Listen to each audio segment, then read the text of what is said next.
Okay. So about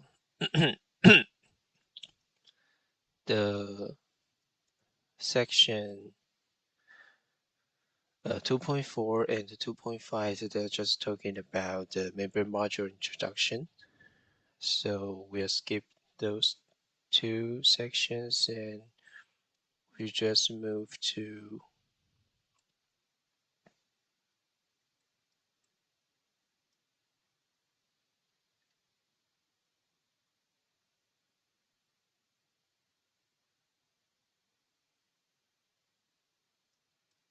here. Okay. So about the advantages for wastewater treatment performance by using the MBRs.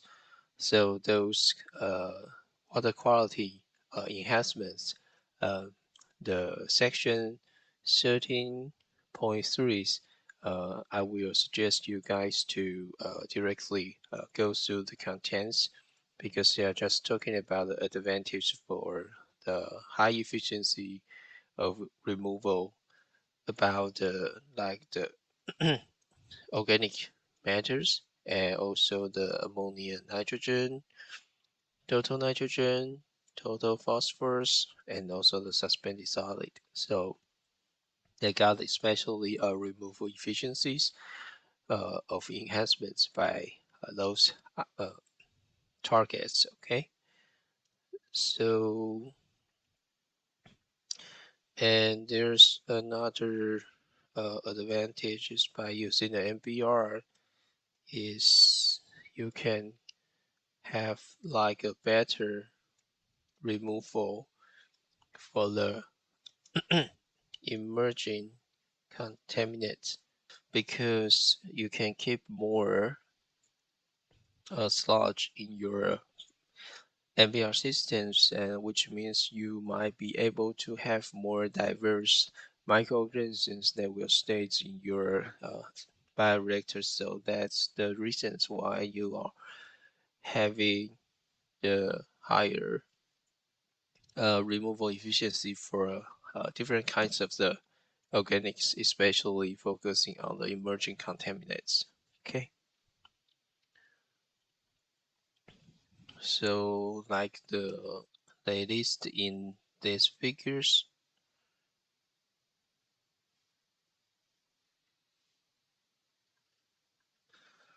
there are lots of the emerging contaminants, and you can see most of them can get like removal efficiency above 80% to 100% removal.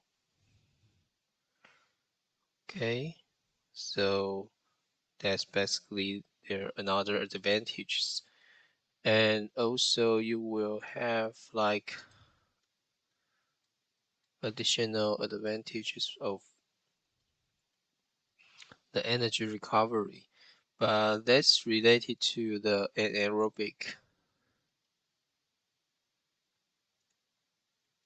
treatment. So if we would like to have like any energy recovery from the biological treatment systems, most of them are focusing on the anaerobic treatment to get the biogas of the methane as their like the bioenergy. Okay,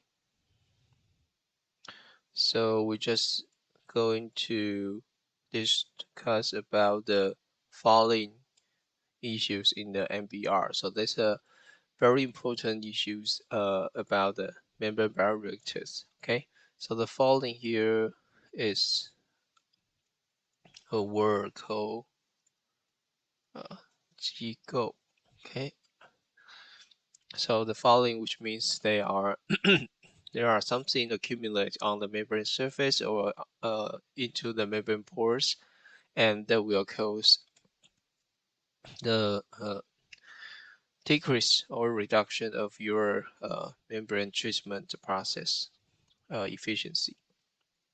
So about the definition of the membrane followings here, you can see is defined as the accumulation of sludge flux, colloids, which means they are much more low density particles, and so it's hard to be removed. And sometimes they are have kind of the characteristics like glue, so easily to attach on the surface.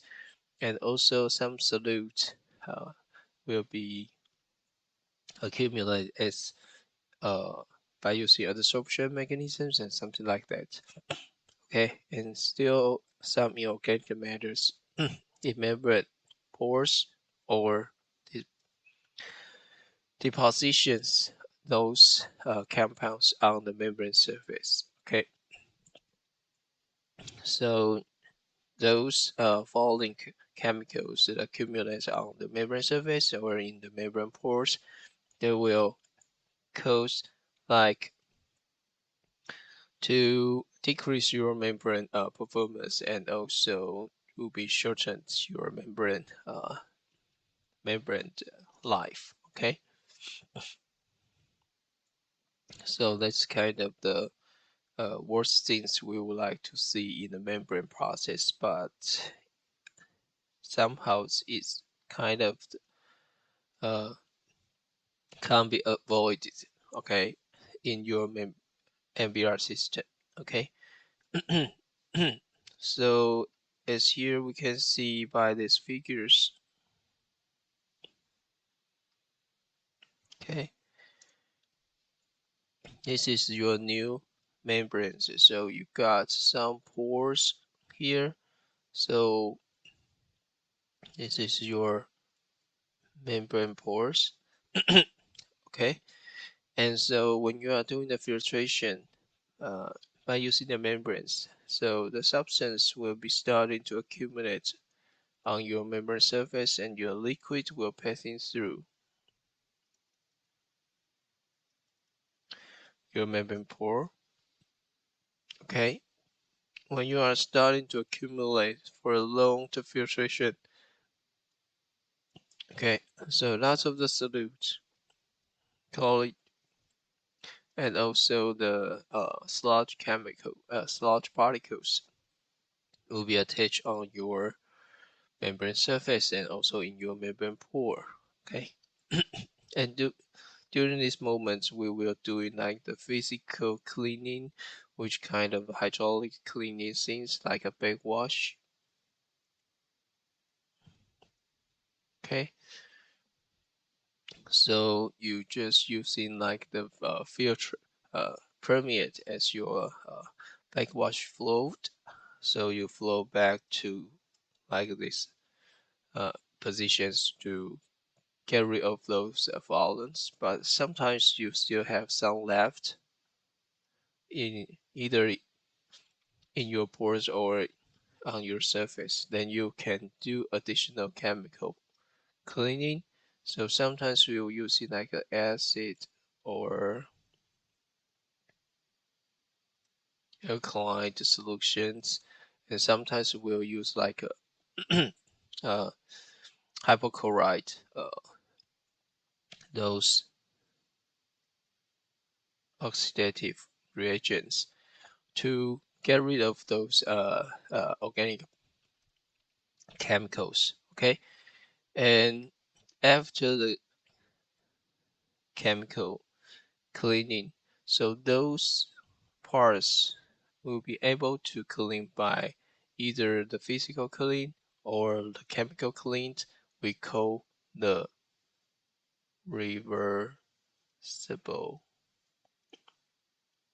falling, which means they can be removed by those cleaning process, and still got some left seams.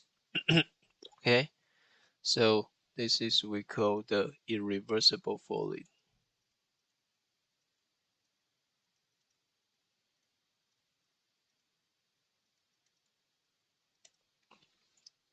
Okay, so that's basically those falling mechanisms. Okay, and we are coming to talking about the characteristics of the membrane fouling. So the membrane fouling, the chemicals that are pretending easily to cause the membrane fouling is the compounds we call EPS and SMPH, just mentioned previously. So the EPS is the extracellular polymetric substance.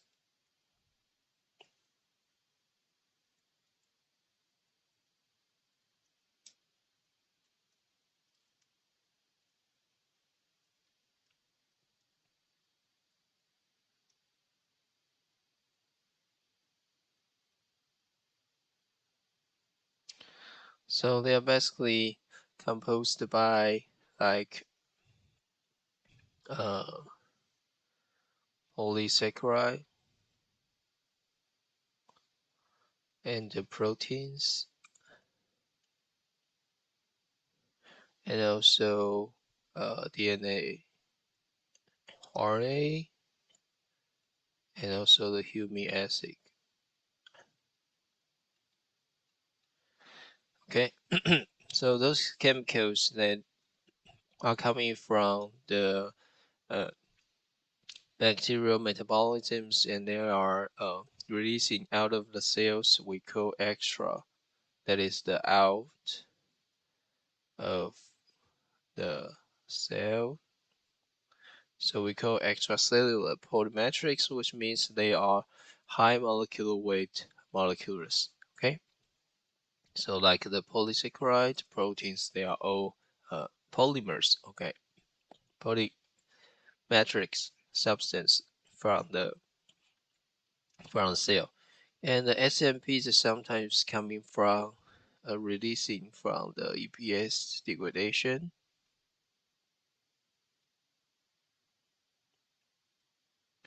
and or the cell debris. Okay, so they are soluble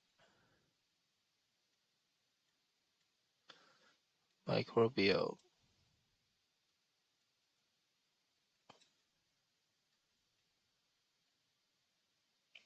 products.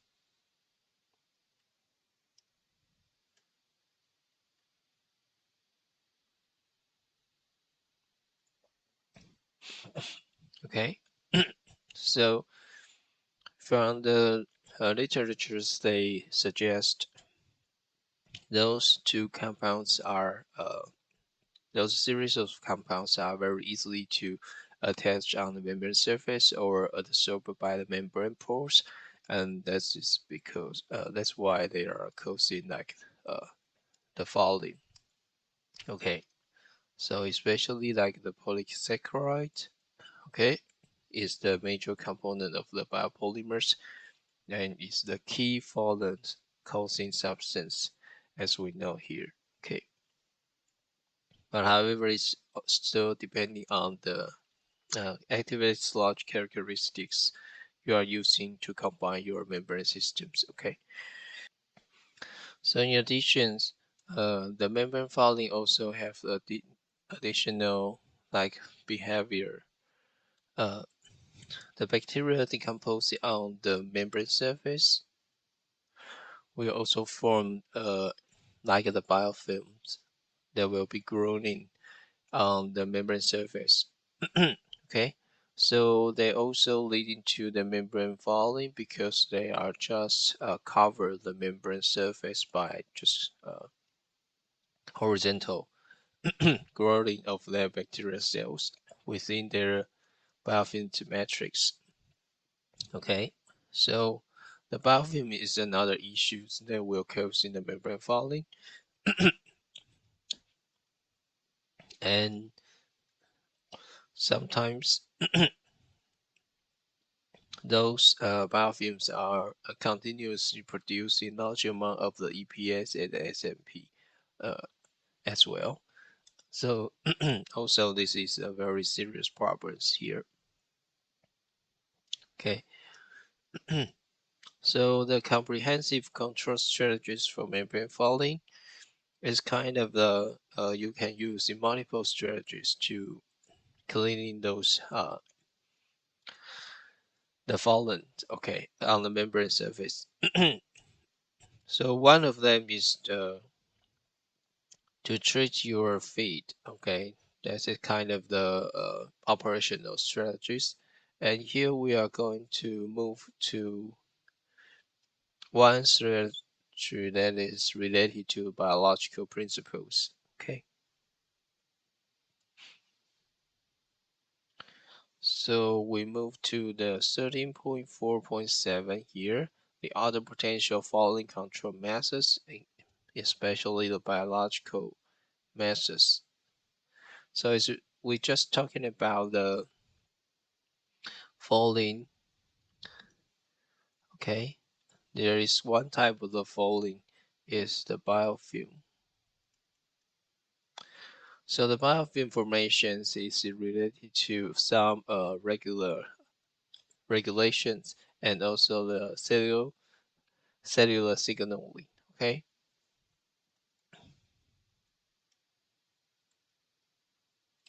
So basically there are communication between like two cells or a bunch of cells. So we call the mechanism is the Crohn sensing here, the Crohn sensing signaling. So the Crohn sensing signaling is kind of the mechanism that will the bacteria will produce chemicals called autoinducer, and those autoinducer they will have like the sensing proteins to attach those autoinducers to realize how much amount of the bacteria around how much amount of the cells around one cell.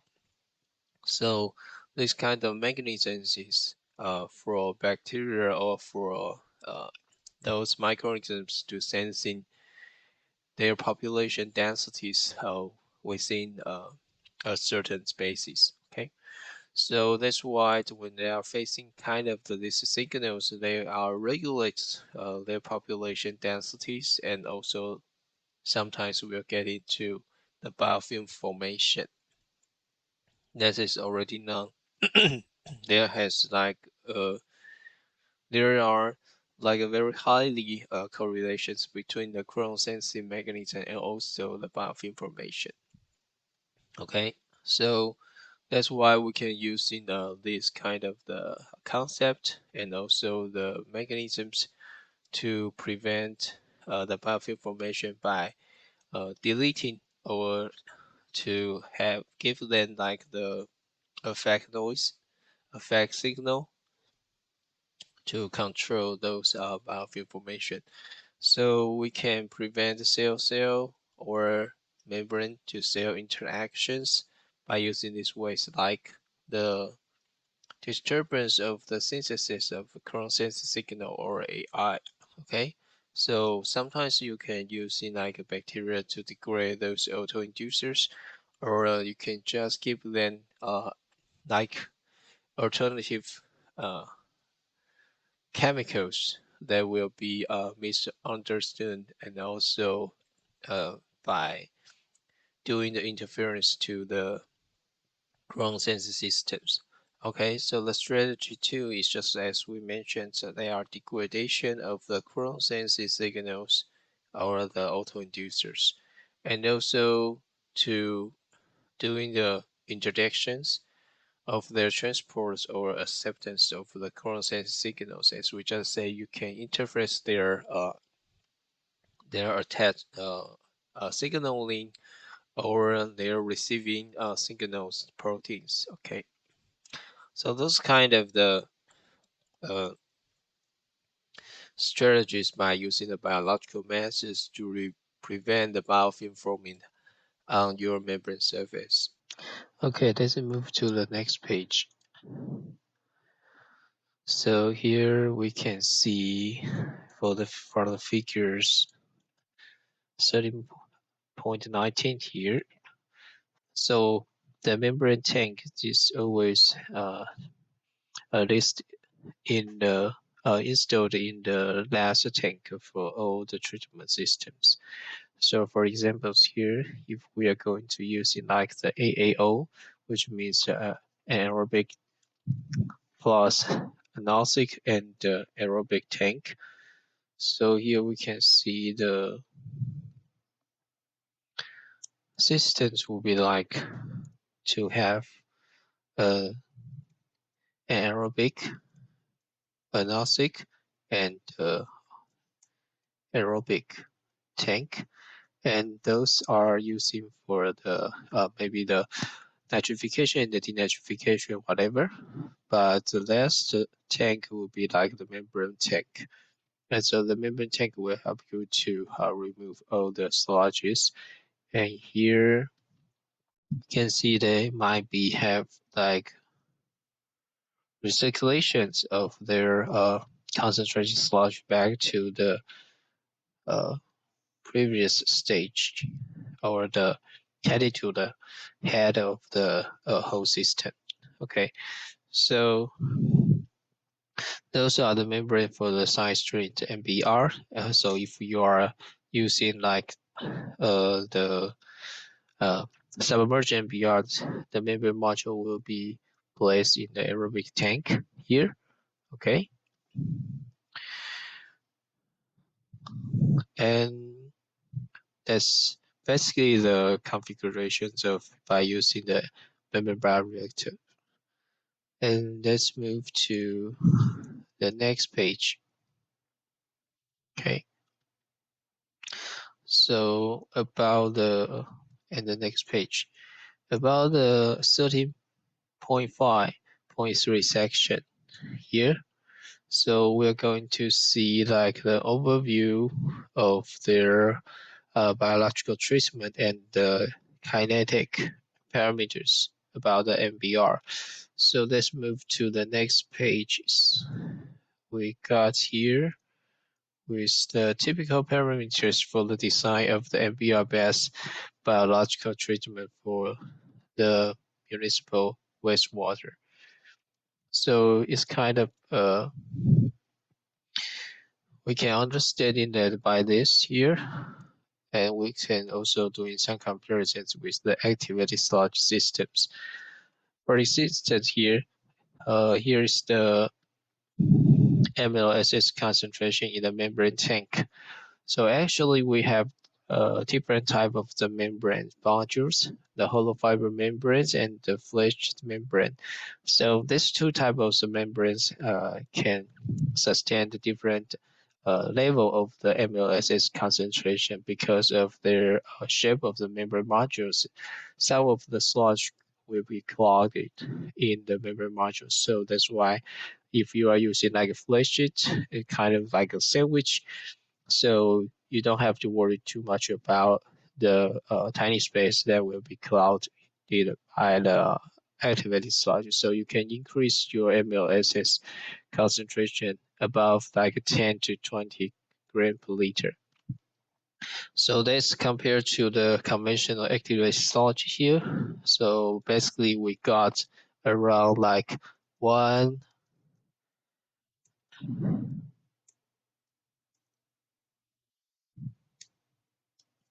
about 1 to 3 gram per liter as the activated sludge system, traditional activated sludge systems. So it is obviously much higher to like 2 to 5 times higher than the traditional activated sludge system. And for the sludge organic loading rate, which means there previously we got about 0.3 to at least 0.1.5, and this kind of like the effort ratios to the activated sludge systems. But however, here we can understand in that, okay, so because of the high MLSS concentrations, we only can get like a very low FM ratios to around 0.03 to 0.01. So that's kind of, yeah, a little bit easy to facing with the low effluent bucking sludge. But however, we don't need to worry about those bucking situations happens in MBR because the membrane, they don't have to worry about the settling capacity or the settling characteristics of the sludge. They just need to directly filtrate those activated sludge liquids, and so the solids will be separated from the liquids. So that's why they can also maintain at a very high SRT to sometimes to accumulate the slow grower in the bioreactors. Okay, and about the recirculation ratios, it is not very important about for the kinetics because it's just like how much amount of the activated sludge you are going to flow back to your whole system. Okay.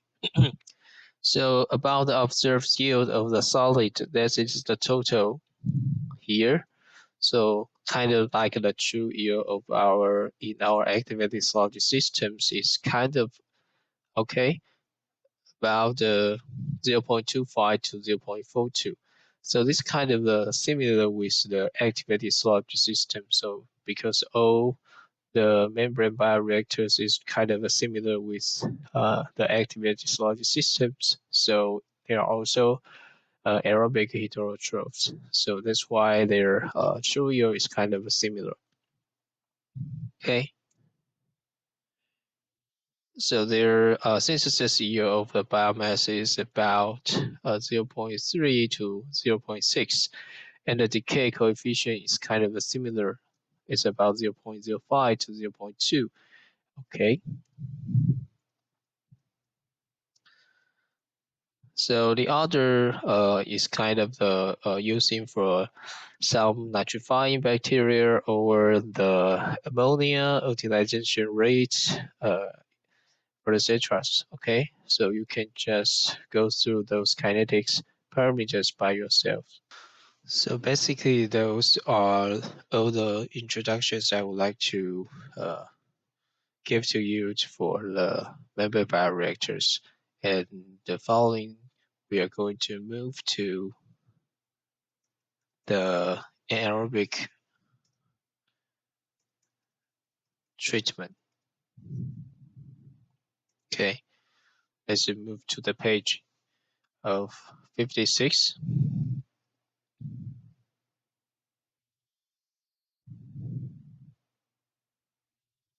So about the anaerobic wastewater treatment systems,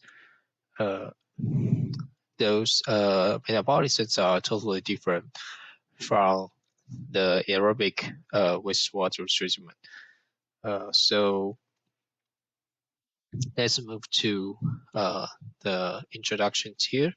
So about the definitions and the environment benefits of the anaerobic process here. Okay, so about the anaerobic digestion, or we call the anaerobic treatment that is using for the stabilization of organic matters without the presence of oxygens. So there's no oxygens left in the system. And during that conditions, we are going to remove some organic matters. And that's basically the definition of anaerobic digestion. And their metabolites majorly, the end products is biogas.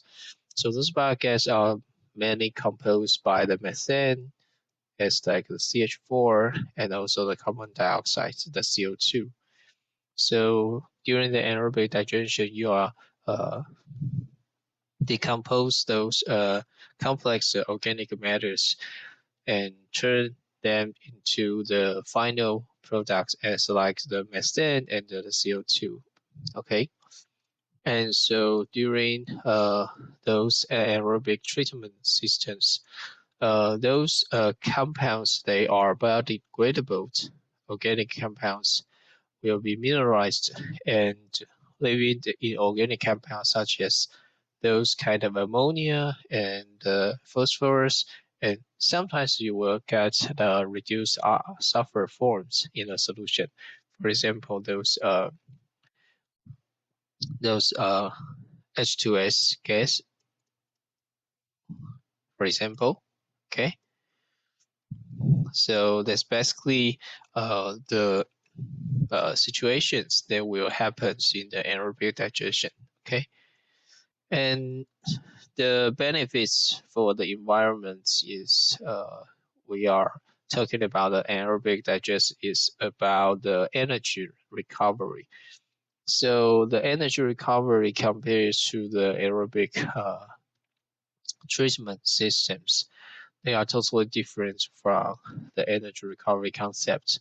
So let's move to the figure 6.1 here. Okay, so this figure show you about the fat of the carbon and the energy in aerobic and the aerobic wastewater treatment system. So previously we have talking about if you are giving them 100 kilograms of COD or BOD 5, lots of the portion they will become the activity sludge cell, because we know the true yield is about the Y volume here is about 0.3 to 0.5, something like that. So eventually you will produce like 30 to 60 kilograms of the sludge. And then you will also have like need to provide in oxygen by using the air supply systems, and also some of the BOD or COD cannot be totally removed or mineralized. So you will have approximately, if you got like 90% of the removal, you will have like the residue 10 grams of the COD, 10 kilograms of the COD that in your effluent. So that's basically the carbon and the energy distributions in your aerobic wastewater treatment. So however, in the aerobic systems, you also providing 100 kilograms of COD. However, you don't have to provide it with the oxygen, so there's no extra energy supplies for the oxygen supply. And also you will have like the lower sludge produced because of the yield for the anaerobic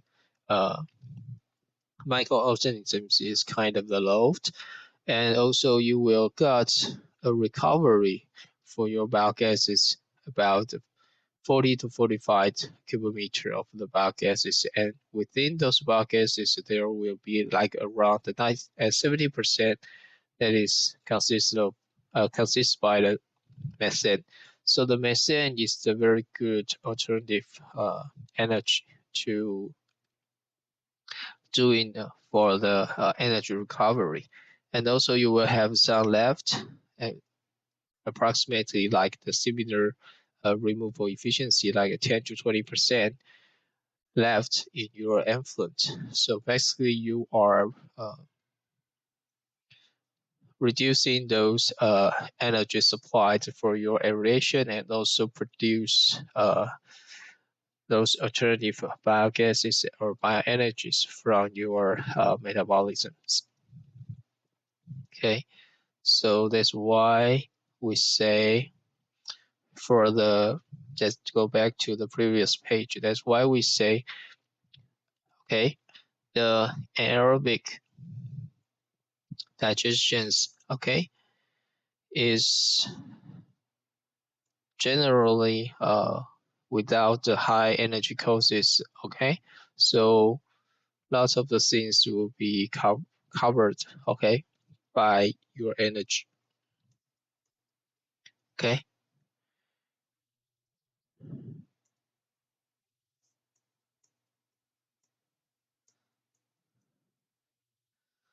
So let's move to the advantage of by using the anaerobic digestion. Okay, so compared to the aerobic treatment systems, if you are using the anaerobic digest, you will get like reduction of excess sludge productions by up to 90%. As we just saw, the previous one is about 60 gram. Here is like a 60, 50 to 60 kilogram, and you will get only 5 kilograms for your anaerobic treatment systems. And also up to 90% reduction in space requirement because you don't have to provide them with the air supply system. And so, and also you will get less sludge needed to be uh, sustained in your system. So that's why you can have like a small footprint for your system. And also another very useful advantage for a very useful purpose for you to use the anaerobic treatment system is because can do in a very high COD loading rate. So they will be reach about 20 to 35 kilograms COD per cubic meter per day. So previously we know that for the aerobic treatment system, we're just controlling this at least to about 1.5 to 3. That is we call the high rate. Okay, so it's about like 10 times higher than the aerobic system. Okay, and additional advantages is about here. So you don't have to use the additional energies to supply for the air. And in addition, you can also get like the production of the methane. And so the methane can convert like 30.8 million gel for a kilogram of CO2 removed. So it's kind of a large energy recoveries from your anaerobic systems. Okay, and the other advantages listed here is just like the characteristics of anaerobic microorganisms. So when you are using like a granular anaerobic sludge as your seed, you can get like a rapid startup, and you don't have to use the additional chemicals to maintain, such as the pH, such as the those like for better oxygen distribution, something like that. Okay, and for the separation, you can use very simple technologies. So getting a very high treatment efficiency. Okay, so that's basically a very useful like very useful technique. However, just because they cannot sometimes the anaerobic systems cannot treat it various kinds of the organics. So they probably just can focusing on some like a solid or nature produced organics as their infant COD. And let's move to the next page here to talk about the microbiology of aerobic conversions here, the section 16.2. Okay, so basically the anaerobic digestion or the anaerobic degradation of organic polymers, or we call organics, they are consist by 4 successive stages. That is hydrolysis, acidogenesis, acetogenesis, and the methanogenesis. So those 4 are we call 水解、酸化、乙酸化、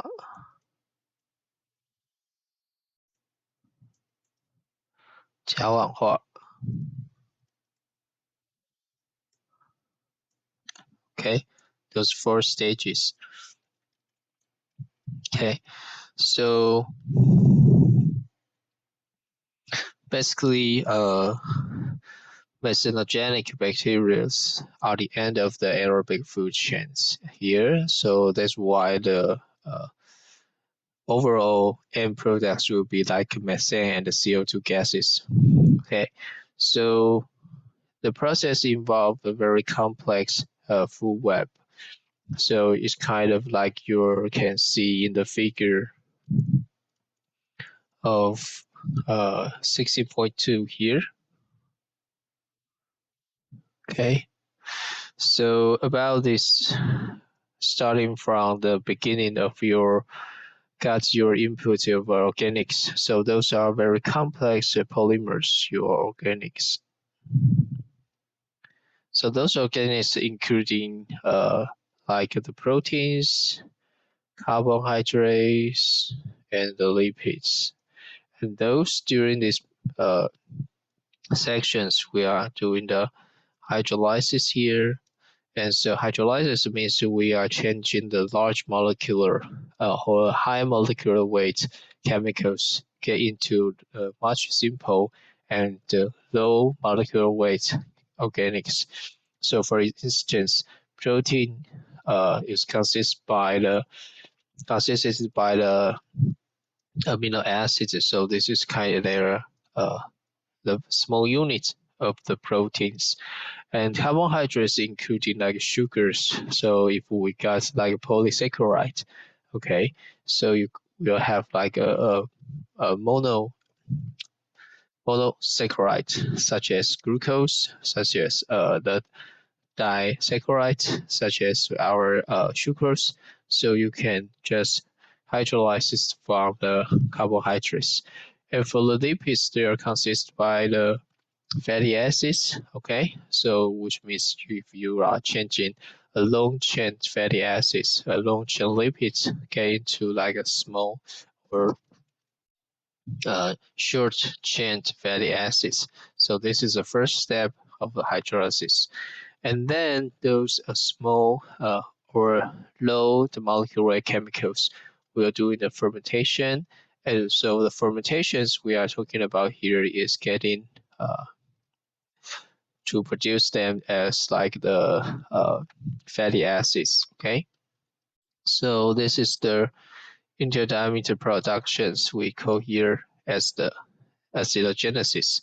So the acidogenesis will produce converts those amino acids, sugars, fatty acids get into as like a very short chain fatty acids like the propionate and butyrate. No, this is like the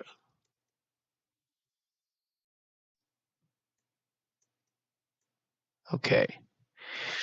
So that is still like the C4 or C3 or C4 fatty acids. So those are not still going to become acetate. Okay.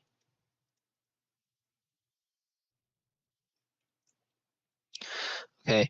So then they were doing like the acetogenesis. So turn all those short chain fatty acids get into like acetate.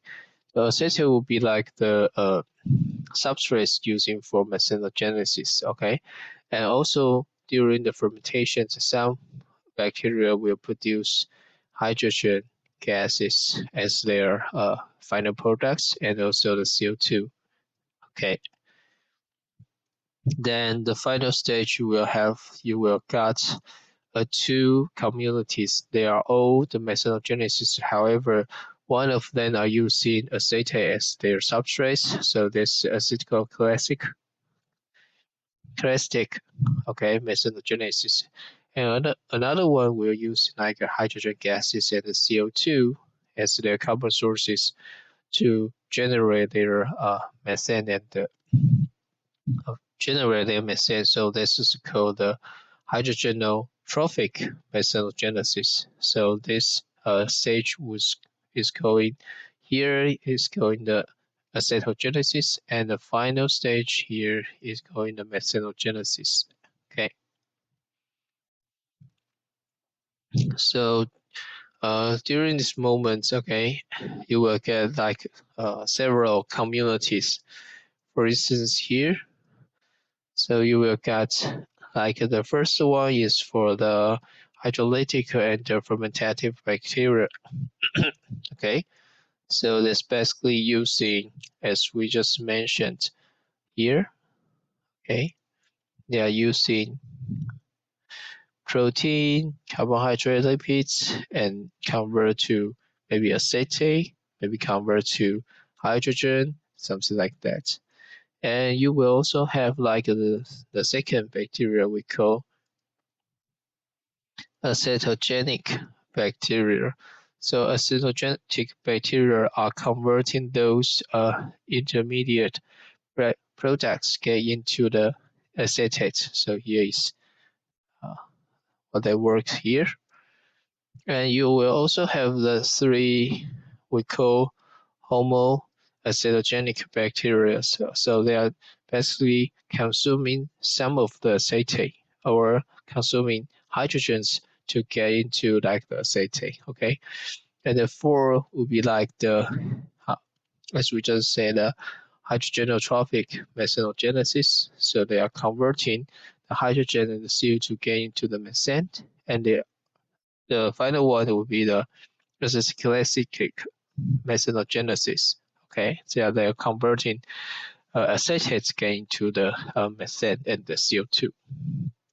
So that's why we say the overall they will get like a different group of microorganisms get into in this anaerobic digestion and convert the complex or we call the solids polymers or organics get into the final product as the methane and the CO2 gases. So let's move to the next page here.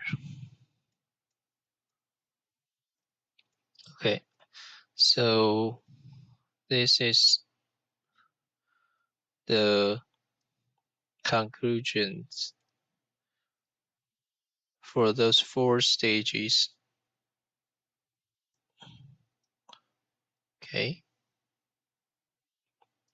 so as we know, for the hydrolysis of polymers, they are basically by using the excreted exoenzymes. Exoenzymes, which means those enzymes are out of the cells or on the membrane. Okay, so they are doing the hydrolysis of the protein and hydrolysis of the polysaccharide and also the fatty acids. No, the lipids. Okay, then they will move to the next stage here. So doing the acetogenesis, or we call the fermentation. Okay, so turn them into a higher fatty acids and alcohols. Okay, and then we do the acetogenesis to form the acetate and the hydrogen. Okay, from those fatty acids. Okay, and also we do the homoacetogenesis to form acetates from hydrogen and CO2. And the final stage will be the methane productions from acetate or the hydrogen and the carbon dioxide. Okay, so about hydrolysis, okay, as we just said, they are using the exoenzymes here to produce the small molecules. Okay, so those are from the for the production of the amino acids. Okay, also the simple sugars and also the long chain fatty acids. Okay, and those are very important. If you give them a long stay in the reactors, they will convert got a very high much more higher efficiencies to convert those large molecules to turn into the small molecules. So for this stage, the SRT is quite important to complete the conversions from the large molecule to the small molecule. Okay, so that's why if we are changing, we'll change to the next page here. We can take a look of the following pages here.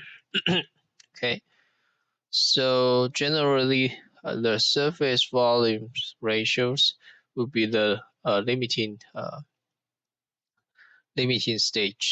steps for your hydrolysis. So which means you have to provide them enough. Either you can chunk the solid organics into the small pieces, or you have to stay for them to a longer time. So that's why our SRTR generally stay in the range of 20 to 30 days during these moments. Okay, so the longer you stay, and the well mixed, so the higher the conversion efficiency will get. Okay, and then you can see here, okay, the hydrolysis of the lipids, for examples here, is kind of the get those long chains. So here is like long chain fatty acids and remove to get to the small or short chains fatty acids. Okay, so they're using like a lipase as the exo enzymes, and then they will release like a proton. So which means your pH here will be decreased. Okay, will be decreased during the hydrolysis. Okay, and for the next stage is the acidogenesis. Okay, so here there are just turn, as we just say, those fermentative or the hydrolysis products to get them into the relatively small soluble compounds. So for examples, like as we just say, amino acids. Okay, simple those simple sugars, and also the long chain fatty acids. Okay, so they will diffuse inside the bacterial cells, and then they will be fermented to convert to those hydrogen, carbon dioxide, or some propionate and butyrate. So those kind of the sure or higher organic acids. Okay, so they will doing the fermentations here.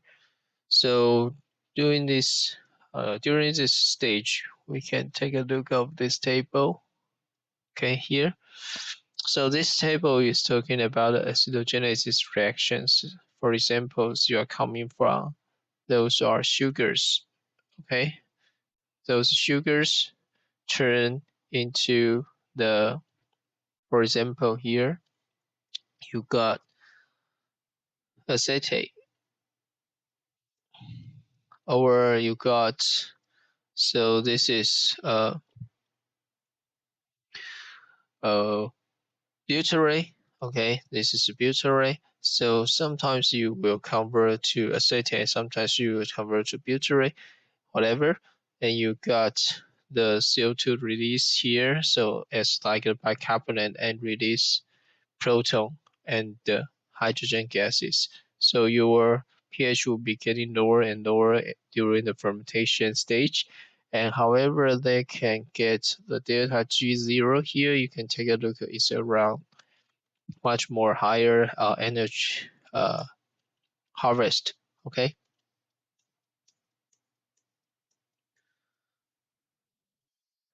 so the neutral compound, okay, such as sugar and proteins here we list, will be converted into the VFA, as we just said, acetate,